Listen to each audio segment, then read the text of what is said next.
Halo, Assalamualaikum warahmatullahi wabarakatuh. Apa kabar Anda para pemirsa? Semoga Anda selalu dalam keadaan sehat dan juga bersemangat menjalani hari-hari Anda. Oke, sebelum video ini kita mulai, bagi yang belum subscribe channel kami, silakan tekan tombol subscribe. Oke, pada video kali ini kita tidak akan berbicara tentang cabai rawit. Jadi di sini cabai rawit kita yang kita tumpang sarikan dengan perkebunan kelapa sawit. Jadi selain kita tanami cabai rawit, masih di area perkebunan sawit ini kita juga combine dengan padi. Jadi di sini kita akan melihat bagaimana kondisi padi kita.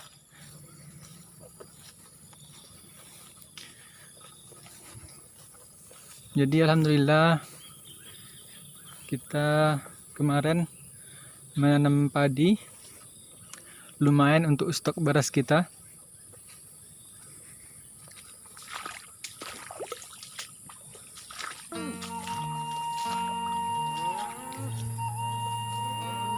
Oke, inilah tanaman padi kita yang sudah berumur lebih kurang 4 bulan. Dan sudah mulai ada yang masak. Dan insya Allah beberapa hari ke depan kita akan melakukan panen. Jadi beginilah kondisi padi kita yang kita combine dengan kelapa sawit. Jadi kalau istilah di sini, bertanam padi bisa untuk makan pokok kita yaitu nasi. Sedangkan kelapa sawitnya bisa kita panen untuk membeli lauknya. Jadi kalau sudah ada stok beras di rumah kita tidak akan pusing lagi memikirkan uang untuk beras bulanannya. Sudah ada hasil panen padi kita. Sedangkan untuk beli lauknya, kalau kita mendapatkan rezeki bisa panen sawit, bisalah kita belikan untuk lauknya. Jadi di sini kita lihat beginilah kondisi padi kita.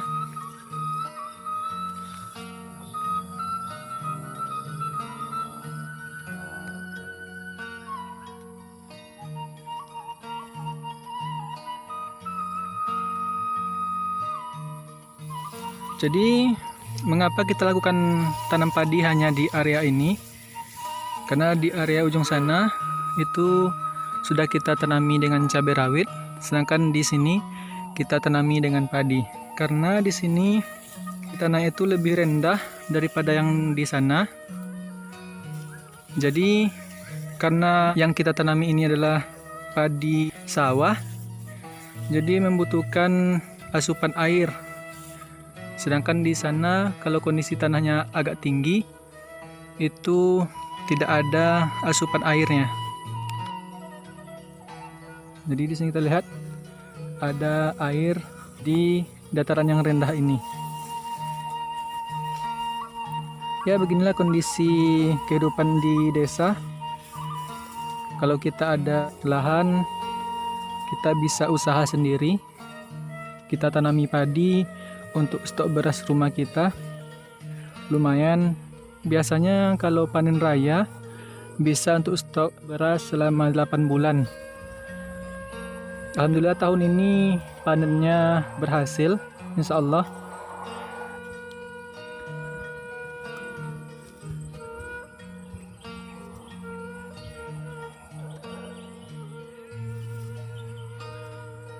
Dan alhamdulillah di sini padi kita aman. Tidak ada hama yang menyerang, mudah-mudahan amannya sampai kita panen nanti. Biasanya hama pada tanaman padi itu, pada buahnya itu biasanya walang sangit yang bisa menyedot bakal buahnya seperti ini. Buah mudanya itu disedot oleh walang sangit, sehingga nantinya padinya itu kosong. Tapi ini bukan walang sangit ya. Ini bukan walang sangit. Kalau walang sangit itu kita basmi. Dan juga kadang hama buah itu adalah burung. Kalau seandainya burung banyak, buahnya tuh habis. Tapi alhamdulillah tanam kali ini insya Allah memuaskan dibandingkan dengan 2 tahun sebelumnya. Karena pada 2 tahun sebelumnya tanaman padi kita digenangi banjir, sehingga banyak petani yang gagal panen selama 2 tahun berturut-turut. Dan pada tahun ini tanam padi ini bisa berhasil karena kerja kelompok tani yang dibimbing oleh penyuluh lapangan dari Dinas Pertanian, bahwa untuk jadwal tanam pada tahun ini dimajukan. Biasanya kami dulu menanam padi itu pada bulan September, sedangkan kemarin kita mulai tanam padi itu pada bulan Juni. Jadi biasanya banjir itu rutinnya pada bulan 12 ataupun bulan 1. Kalau pada tahun sebelumnya ketika kita tanam pada bulan 9, maka pada bulan 12 ketika banjir datang, padi kita itu terendam oleh banjir. Sedangkan saat sekarang ini ketika kita tanam pada bulan Juni, pada bulan 11 itu kita sudah panen. Sehingga jika banjir datang pada bulan 12, itu padi kita rata-rata sudah panen semuanya. Jadi begitulah hasil kerja keras dari Dinas Pertanian Kabupaten Kampar, Provinsi Riau, yang telah membimbing para petani di daerah kami ini, sehingga alhamdulillah tanam kali ini insya Allah membuahkan hasil dan bisa menutupi kegagalan panen pada tahun-tahun sebelumnya. Oke, beginilah suasana di area perkebunan sawit kami. Dan juga di sini kita lihat lahan sawit milik tetangga. Jadi yang milik kita hanya ini, sedangkan yang di sebelah sana itu milik tetangga. Itu juga ditanami sawit tapi masih kecil, dan juga dikombin dengan padi.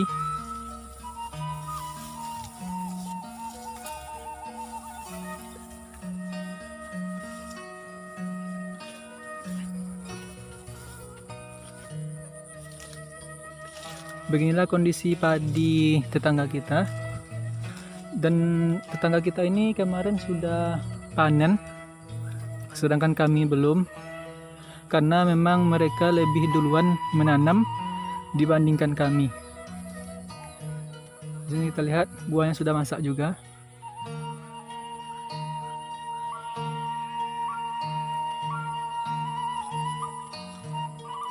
Bagi pemirsa yang tinggal di kota mungkin tidak bisa menikmati pemandangan seperti ini, bagaimana hamparan padi di depan mata. Jadi bagi kalian yang tinggal di kota, hargailah hasil jerih payah petani itu dengan cara jangan pernah membuang-buang makanan. Jika ada makanan sisa itu jangan dibuang, terutama padi yang ditanam oleh petani yang nantinya menjadi beras. Jadi kalau makan nasi itu jangan sampai banyak yang tersisa.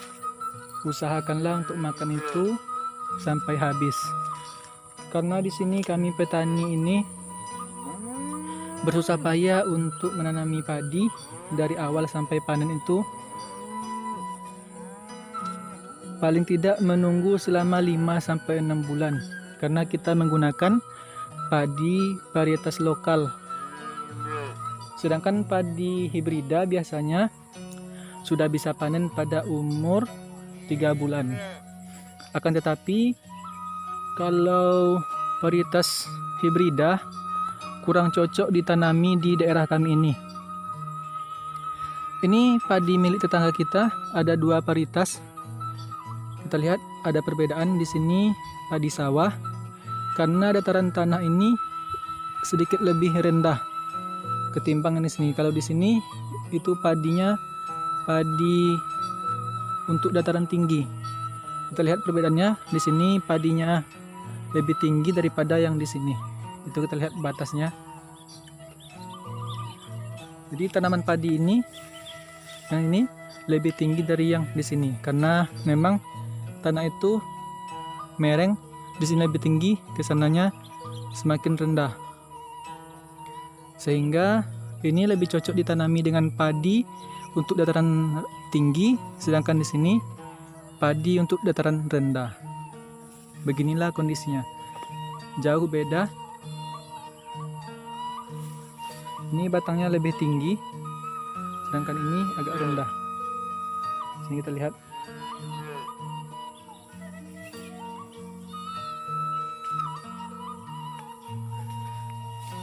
Padi di dataran tinggi ini lebih lambat pertumbuhannya dibandingkan padi yang di dataran rendah.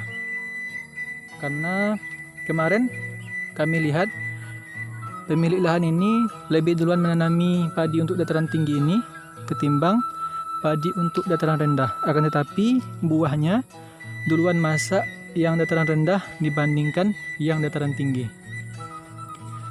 Oke, di sini kita lihat untuk saluran irigasinya untuk pembuangan air, karena sudah mulai masak buah padinya, jadi tidak membutuhkan asupan air yang banyak lagi. Dan di sini juga ada saluran irigasi peninggalan proyek dari almarhum Bapak Soeharto. Jadi kalau kita ingat pada masa kepemimpinan Bapak Soeharto, Indonesia itu swasembada pangan. Jadi pembangunannya itu sampai ke tempat kami ini. Buktinya masih ada. Inilah saksi bisu pembangunan oleh beliau. Di sini ada saluran irigasi yang fungsinya untuk mengatur aliran air.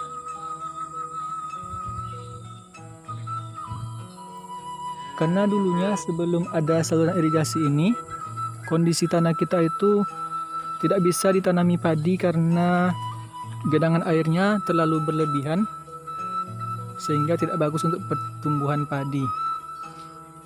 Oke, demikian dulu video kali ini. Jangan lupa like video kami ini dan juga subscribe channel kami untuk mendapatkan perkembangan video-video kami selanjutnya.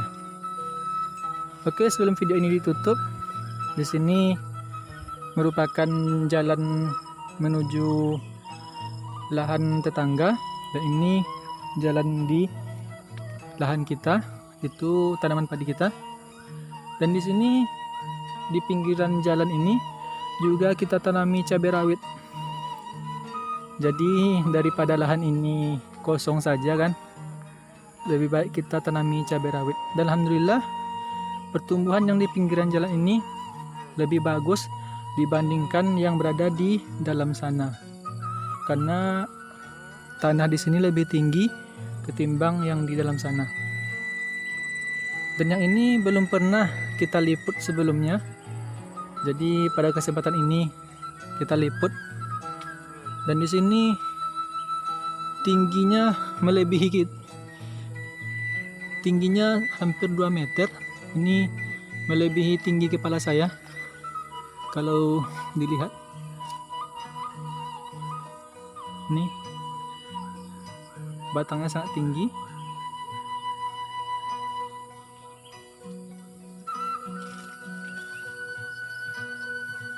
Oke, beginilah suasana kita pada kesempatan ini. Lebih dan kurangnya beginilah yang dapat kami sajikan. Semoga bermanfaat. Assalamualaikum warahmatullahi wabarakatuh.